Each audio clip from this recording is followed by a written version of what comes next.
the floor is now open for a shortened question period.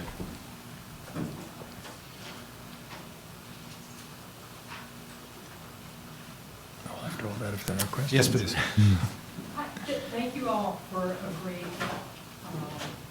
presentation. It's really helpful. My question is sort of related to more towards the technology, more towards the digital objects and even the aerospace stuff. But I guess it applies to just any kind of thing we're trying to preserve or curate, and that's this idea of progress and obsolescence. And the kind of, it's implicated in all these presentations, the kind of moral idea, and it really comes through in the technology, I think, but also kind of in the architectural stuff too, and even like ruins, ancient ruins, that old, especially technology, old computers are bad, or these old spaces need to be renovated, and progress needs to happen. And I guess a place like Auschwitz, you have this really strong moral question of, is an old place good or bad? And what is our responsibility in terms of the morality of, is a place obsolete? Should we take the kind of loss of, keeping that space in a way not useful, but useful in other ways? So it's a really complex question, but.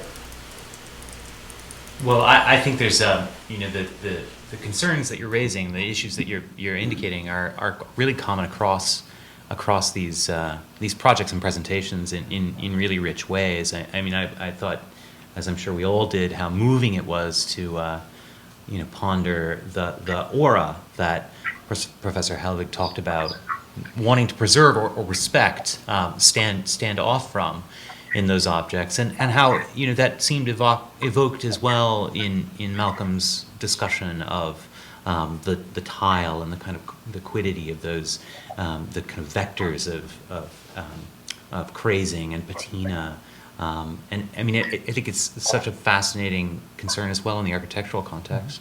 I'd be curious, Stephen, what more you might have to say about that in these kind of pastiche conditions. Not being a conservator and coming to this from the architectural point of view, it's very, very interesting to listen to some of the other things that have been said this morning, because architects obviously are very involved, engaged in, and concerned with older pieces of architecture. But as long as those are part somehow of the public realm of use, then there's an engagement that starts with the assumption that nothing remains as it was. And conversely, the idea that something might remain as it was for a particular reason is, I think, the moment at which that setting or place is not removed from the architectural discourse, but is distanced from it. So, Grand Central Station can go on being an extraordinary station, even if it's been lovingly restored to what probably is a much more lavish version of its original self by the admission of all the people who worked on it, even if it's now a food court and a $1 million business and all sorts of other things that have nothing to do with whatever it was. And, I think all New Yorkers can accept that that's a pretty wonderful thing. It's when Grand Central becomes a ruin, if that ever happens, when suddenly we no longer need those trains to go somewhere. And the question is, it's no longer architecture in that sense. What then do we do with it? So in architecture, there are these two notions, one of preservation and one of adaptive reuse.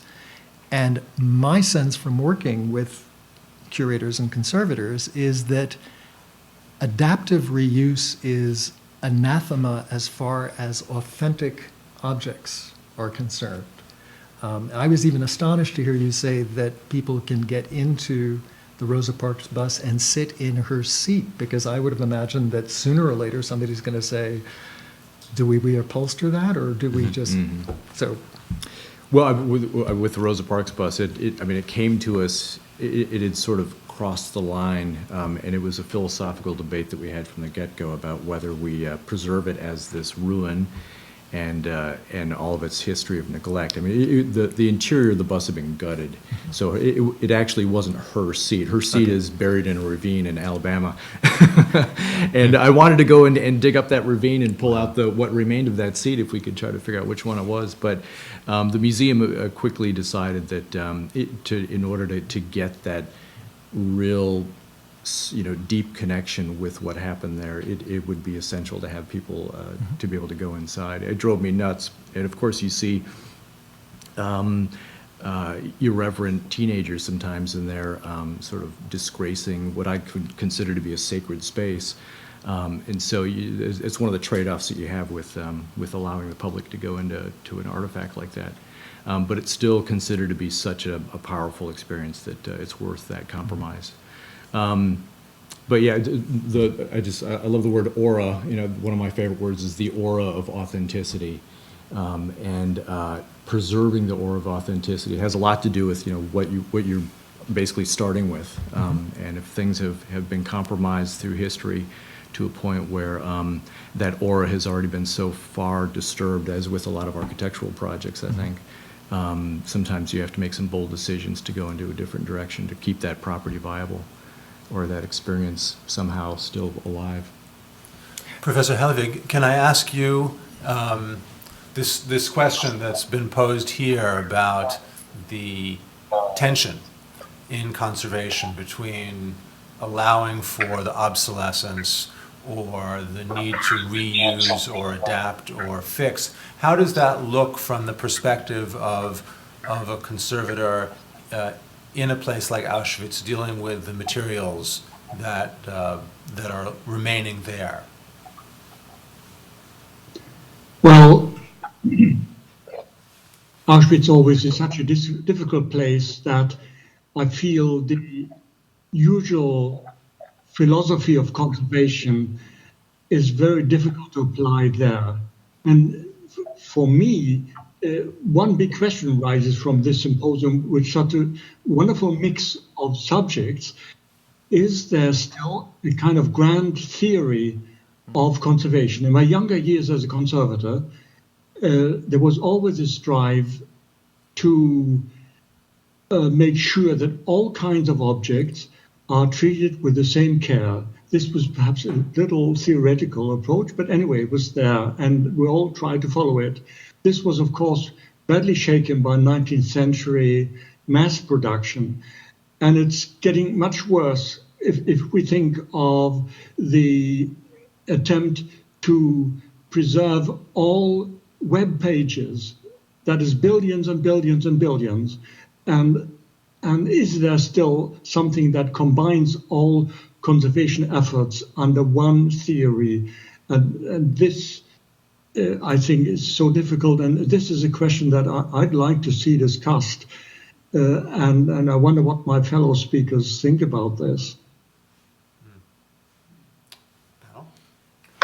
Well, I mean, I think it's a fascinating issue, and with respect to the digital and the web pages in particular, which you reference, many of these. I mean, I'm fascinated by the kind of traffic in kind of ethical and kind of virtue laden. And I don't mean virtue pejoratively at all, but the sense that there are these practices embody also and enact values and ethical dispositions, right? And that spectrum from restoration to preservation, conservation, authenticity, plays. That's a spectrum that plays differently in different timbres in different time periods. And one of the things that's fascinating about the work Stephen discussed was the way in which these architectural spaces do express traces of those past epistemic virtues and practices. It's so much more evanescent with the web that architecture feels so gossamer and ephemeral and easily transformed and shifted. And yet, one of the important things to realize about that architecture is that it's interesting to speculate what it might be to address the web as ruin, at some point, when it's no longer a matter of use. There are interesting things, fascinating things that have happened to the architecture of the web as a network over the last few decades that make it possible for us to do things with the web that we take for granted now that could not be done with it initially. I mean, something like 3/4 of internet traffic in the primetime hours goes to Amazon and Netflix right now, of the kind of licit internet traffic at any rate. The internet was fundamentally not designed to be a broadcast medium. It was fundamentally designed to militate against broadcast, in fact.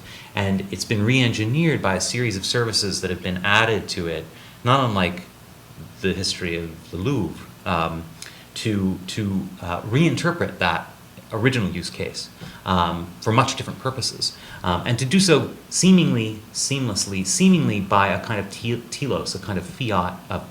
It's the essence of. It's because of Moore's law. It's because of technological progress that these things happen. Preserving the traces of that transformation goes far beyond the problem that is addressed by the Internet Archive and its Wayback Machine that lets you look at snapshots of past websites, snapshots that are sort of shorn of their connections to that quite esoteric, largely invisible architectonic kind of network design.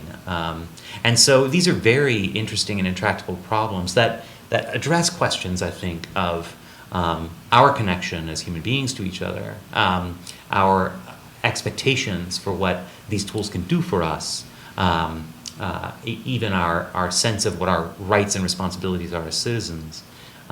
These things are always changing and in dialogue with the systems, with the means of production, and that's very difficult to trace in this context of the network. If I may, let me take your formulation and turn it around as far as architecture is concerned, because in the same way that you speak about the architecture of the codes of the web, architecture is, of course, the product of a code. Architecture is the result of a vast collaboration between an enormous number of interested individuals, all of whom, until very, very recently, manifested their effort in a set of documents.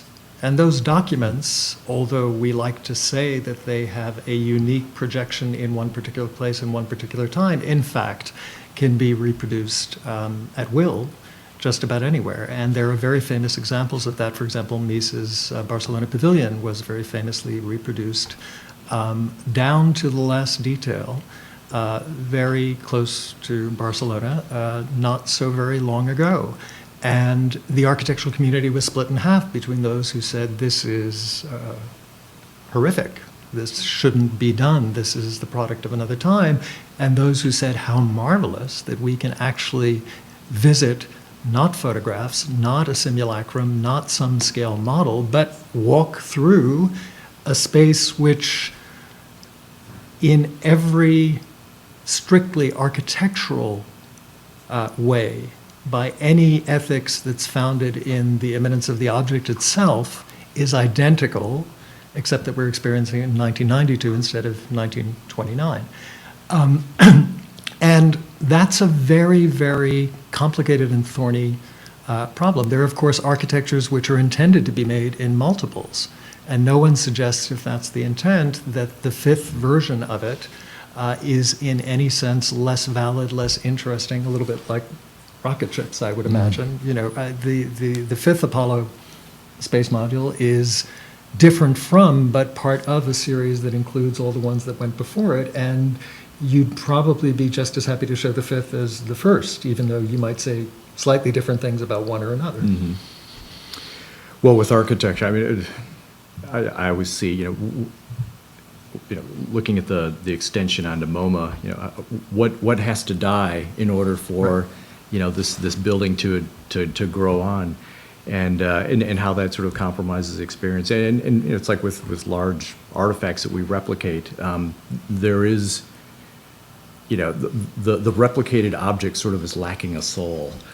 because if you know that it's a replication, it's still sort of only a partial experience from being in the real thing, even if it is somewhat of a ruin.